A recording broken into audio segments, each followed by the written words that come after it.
Bienvenue aux entrevues citoyennes 2014 de la Jeune Chambre économique du Grand Avignon.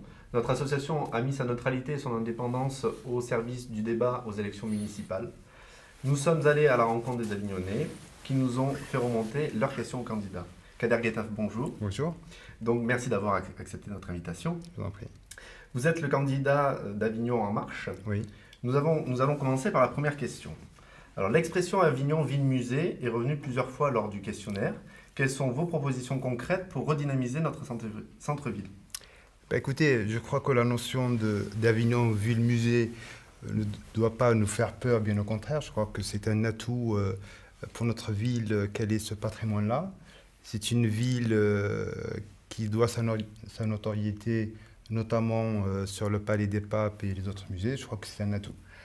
Après, je pense qu'aujourd'hui, le plus important, c'est comment inscrire Avignon dans les 20 années. Voilà.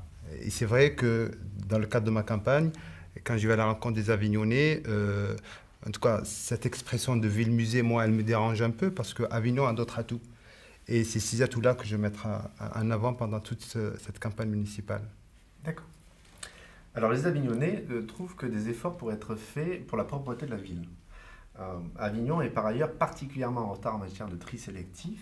Quelles sont vos réponses pour pallier ce retard ? Sur cette question-là de la propreté sur Avignon, il faut être honnête, l'ancienne municipalité a fait des efforts conséquents. Ceci étant dit, je pense qu'il y a encore des efforts à faire, notamment sur la question et la dimension du tri sélectif. Donc pour ce faire, je pense que là, il est question de sensibilisation. Le tri sélectif ne s'impose pas, ne se décrète pas. Je pense qu'on doit faire beaucoup de pédagogie. Et d'ailleurs, dans mon programme, je propose que cette question-là soit traitée dès la maternelle. Je pense qu'il faut de la pédagogie. Et en même temps, il faut aussi équiper les Avignonnais de moyens pour pouvoir répondre à une question de tri sélectif. On ne peut pas dire « oui, on est OK pour le tri sélectif » et en même temps ne pas donner les moyens aux Avignonnais de participer à ce tri sélectif. Alors, la rentrée de septembre 2014 marquera la mise en place de la réforme des rythmes scolaires sur Avignon. Oui. Quelle organisation globale présenterez-vous aux familles ? C'est-à-dire que là, l'éducation nationale donc impose ça. Donc, la ville, elle est dans l'obligation de répondre. Encore une fois, Avignon a les moyens pour répondre d'une manière efficace à cette question des rythmes scolaires et en tout cas tout ce qui va avec. Moi, je pense qu'il va falloir sensibiliser d'une manière forte non seulement les équipes pédagogiques des écoles, mais aussi nos théâtres, nos musées. Avignon est une ville où on peut trouver énormément d'associations dans différents domaines. Je crois que là-dessus, il faut une table ronde où tous les acteurs qui sont concernés de près ou de loin par cette question-là participent pour avoir une réponse la plus efficace possible qui va dans l'intérêt de nos enfants. Alors, face au sentiment d'insécurité actuel, quelles sont les mesures phares de votre programme ? Alors, pour moi, ça c'est une question fondamentale. Avignon est une ville qui est malheureusement mal classée au niveau de l'insécurité. C'est une thématique qui revient à chaque élection. Aujourd'hui, personnellement, en tout cas, j'ai l'objectif qu'on y réponde d'une manière efficace et définitive. Alors, il y a l'insécurité, et puis, comme vous le dites dans votre question, il y a le sentiment d'insécurité. C'est deux choses complètement différentes. Pour la sécurité, je pense qu'il faut de la fermeté. En même temps, il faut aussi de la prévention. Donc, notre programme, il est basé sur la fermeté au niveau de l'insécurité, mais aussi de l'efficacité au niveau de la prévention. Parce que l'idée, en fait, c'est que le jeune ne devienne pas délinquant. Et je pense que c'est quelque chose qu'il faut traiter en amont. Il faut être dans l'anticipation, en fait, et pas chaque fois être dans les conséquences des choses. Après, le sentiment d'insécurité, comment on le combat ? C'est très compliqué, c'est très difficile, parce que c'est uniquement un sentiment. Mais je pense qu'il y a des réponses simples. Par exemple, je propose que pour les personnes âgées qui vivent seules, on a eu un fait divers sur Avignon qui a été dramatique. Il y a une personne âgée à qui on a arraché un sac et puis la dame est décédée. Ça, je ne peux pas l'accepter. Je ne peux pas l'accepter dans notre ville que des scènes comme ça se passent. Donc, qu'est-ce qu'on propose? C'est que les personnes âgées qui vivent seules, par exemple, téléphonent à la mairie d'Avignon, il y aura un numéro vert, et il y aura quelqu'un, un médiateur, qui se rendra chez cette personne âgée, qui va l'accompagner pour aller retirer de l'argent, pour aller payer ses factures. Voilà. Voilà. Nos aînés, c'est important.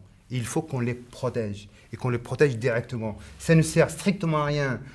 J'entends les autres candidats, ici et là, dire qu'il faut rajouter 50 policiers municipaux, 50 policiers nationaux. Mais je veux dire, ce n'est pas parce que vous allez rajouter 50 policiers nationaux que cette dame, on l'aurait évité de décéder. Donc, par contre, en mettant en place un dispositif qui permet un accompagnement, je pense que c'est comme ça qu'on combat le sentiment d'insécurité. En même temps, quand je vous disais tout à l'heure qu'il faut de l'anticipation, il faut que la police municipale joue aussi son rôle de l'élotage. Il faut qu'elle soit visible, aller à la rencontre des habitants, aller à la rencontre des commerçants pour créer un climat de paix et de sécurité. Alors, selon les Avignonnais interrogés, la proportion de personnes vivant dans la rue est particulièrement élevée à Avignon. Comment comptez-vous faire évoluer cette situation ?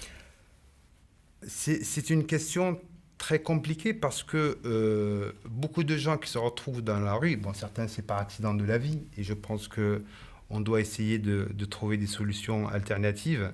Puis il y a certaines personnes, je sais que le SAMU fait un travail exceptionnel dans notre ville, hein, on les voit tous les soirs, aller à la rencontre voilà, c'est un travail qui est efficace et qui est pertinent et important. Souvent, vous êtes confronté aussi à des gens qui ne veulent pas. Voilà, c'est un choix. Bon, c'est un peu plus compliqué de faire un accompagnement quand la personne fait le choix d'avoir cette posture-là.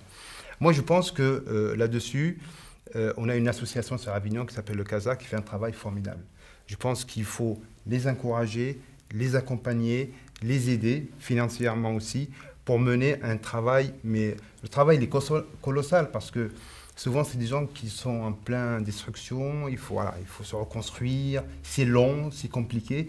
Mais je pense moi, je n'accepte pas qu'à Avignon, qu'il y ait des Avignonnais, ou pas d'Avignonnais d'ailleurs, hein, qui soient à la marge. C'est pas possible, quoi. Au moins, il faut que la main tendue, la notion de solidarité, elle est fondamentale.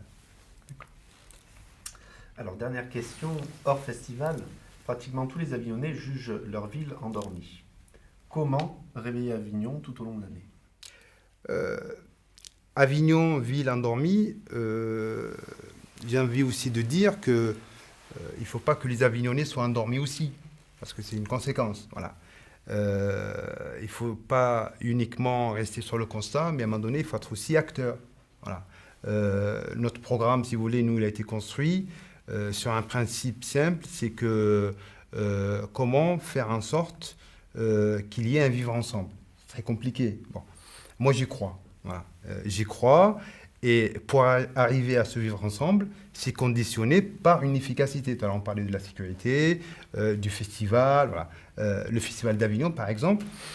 Aujourd'hui, les Avignonnais ne se sentent plus concernés par le festival. La majorité quitte Avignon. D'autres sous-louent leur appartement parce que, voilà, c'est rentable. Non, j'ai envie de dire aux Avignonnais, reprenez le festival. C'est votre festival. En même temps, si Jean Vilar était toujours parmi nous et qu'il ferait un petit tour pendant le festival, je pense qu'il... voilà, c'est pas l'idée de Jean Vilar. C'est pour cette raison que nous, on veut revenir à l'essence même de la philosophie de Jean Vilar, en développant par exemple le spectacle de rue. Tout est payant, tout est cher. C'est quoi cette culture-là ? Avignon a cette notoriété-là au niveau du festival. Non, il faut qu'il y ait le in, le off, c'est une très très bonne chose, économiquement, culturellement, etc. Il n'y a pas de souci là-dessus. Mais à un moment donné, il faut aussi développer des spectacles de rue, gratuits. Voilà, il faut que la ville soit en fête. En même temps, il faut aussi sortir le festival en dehors des murs. Ça veut dire quoi ? Ça veut dire, c'est un festival à huis clos ? Non, j'ai envie que l'ensemble des Avignonnais soient en fête pendant le festival. Donc, développer des pièces de théâtre dans les quartiers populaires, etc. Voilà. C'est comme ça qu'on crée une dynamique dans une ville. D'accord. Kader Guetta, merci. Je vous en prie. À bientôt. Merci.